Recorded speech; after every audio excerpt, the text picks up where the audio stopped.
friends, welcome back to my channel. So I'm really sorry. It's been like probably 2 weeks by this point since I posted a video. I suck at this. I suck so hard at just finding like a set schedule, and part of that is because like I work in retail technically, so it's hard because retailers usually don't have like set schedules. And another part of it is because like I've been trying to get my life together outside of like YouTube and things like that. So that's been taking up a lot of time, which I'm actually gonna be doing a different video for to update you all on my life. But anyways, I'm back, I'm here. Maybe I can only commit to one video a week, which sucks, but I feel like no, I can do more than that. I can definitely do more than that. I'll figure it out. Anyways, today though, I have a long wearing foundation routine video for you all because we're getting to that time of year where people are outside more, we're going to festivals, we're going to parties, we're going to barbecues, and we still want to look amazing, right? We still want that full coverage glam, but we want it in a way that's not going to feel like we have a ton on and not going to feel like it's going to melt all over our faces. So we want the same number of steps or less. This is gonna be the same number of steps with longer wear time. So I did that video for you today, and then I also did a little bit of a brow routine video because I feel like I've been trying to tell myself I was gonna do a brow routine for the longest time, and it just hasn't happened. But it is here now. So if you are all still sticking with me, I appreciate you so much. Go ahead and give this video a thumbs up if you like it, or if you want to see more videos like this. Also, make sure you comment down below if you have any long wearing products that you really like. And then actually I've been really thinking, this is really random. This is really random. But I've been thinking about getting lash extensions. Do any of you all get lash extensions? Do you have any like horror stories? Do you like lash extensions? Comment down below, sound off, do your thing. And then also, subscribe and share. I'm so close to 100 subscribers, and that sounds so silly probably because everybody these days has more than 100 subscribers, but honestly, for me, like, I never even thought I was going to be here. I never even thought I was going to create a YouTube channel, let alone get to 10 subscribers or 50 subscribers. So 100 is going to be so exciting. And then, like, just the sky's the limit from there. So anyways, keep watching and let me know what you think about the video, and I'll see you all afterwards. So we're going to start with the Urban Decay De-Slick Setting Spray.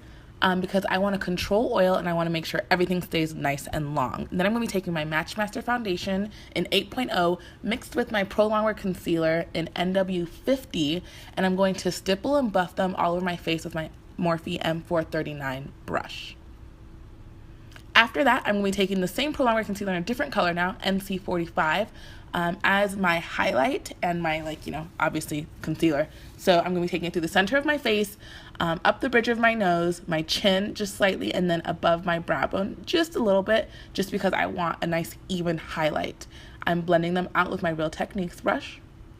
And I always start through the centermost part of my face to give my under eyes a little bit more time to set, because I feel like it builds up the coverage more that way. After that is all done, I'm going to set my face with my Prolong pressed powder from MAC in the shade Dark Deep. And this, I'm just taking around the perimeter of my face because obviously I'm going to do a highlight color afterwards. Sorry, I had to unslouch a little bit. And I've actually been using the Wet n Wild pressed powder in Golden Tan for my under eyes, and I've been doing it in 2 steps for my long wearing routine. So I've been doing the first step to set the concealer, and that's going to be through the center of my face like usual. And then I'm going to spray my face with my setting spray again. And then the next step is going to be to really bump up and highlight my under eyes because I can never have enough highlight. I'm insane. I know, it's insane. For my contour, I've been doing a 2-step contour. So I've been using my Morphe palette, the 350M, and I've been using the darkest of the brown tones to get the most depth in certain parts of my contour. And then after that, I'll just take my NW55 Studio Fix powder like normal, as like a bronzing, slightly contouring method around the perimeters of my face. So I've been really liking that. My Raizin Blush is almost done and I'm in denial, so I've been keeping using it, but I've actually been using a lot of blush lately, or at least I feel like it's been a lot of blush, and I've been being very generous with it, taking it all over my face essentially, like everywhere that I've taken my contour. So next we are going to dry brush and add a little bit more blush because I realized that my under eyes were pretty freaking bright, at least on camera, not so much in person. One more time for the setting spray, and then a little bit more of a dry brush. I like everything to be smooth and evenly transitioning and all that good stuff.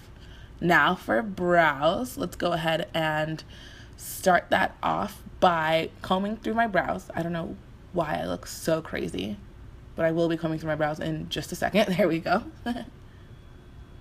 Just to comb them up and make them nice and even and uniform. And then I'm going to be taking my e.l.f.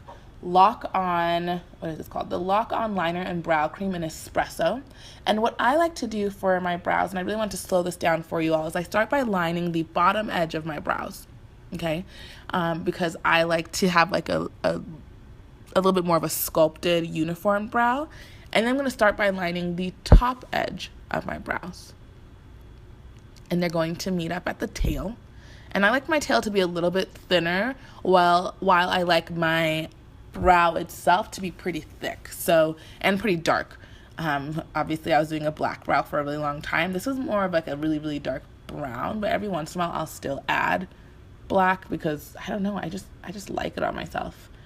So a lot of what I do is checking symmetry and just making sure everything looks good and making sure that both of the brows are even, especially since I cut off half of my brow, like I shave it off, because I like to change my brow shape so often. So making sure that the brows are symmetrical are even more important when you do that. I always start in the middle to outer part of my brow, and then I work my way inside because I have more control by the time I work into the inner part of my brow, and I don't have to worry about putting too much product on. Less is always more, and you can always build up. I always do like a back and forth motion in the mirrors because I look from afar and I look from up close. I'm going to speed up the next brow just in case you need a little bit of like a reminder. So I start by lining the bottom brow, and then the top part of the brow. I meet them up at the tail.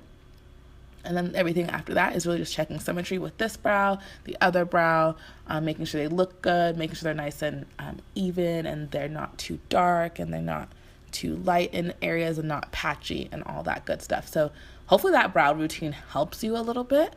I've been liking it. I've been doing it for a really long time. I do the same thing with pencils and powders and all that good stuff too. So after that, I actually set my brows with a mascara because I can't get rid of the black, and I like how it defines the hairs a little bit more that way. And friends, I just threw on the rest of my makeup, and that is going to be it. Thank you so much for watching. I hope this helped. I hope you like my brow routine and my foundation routine.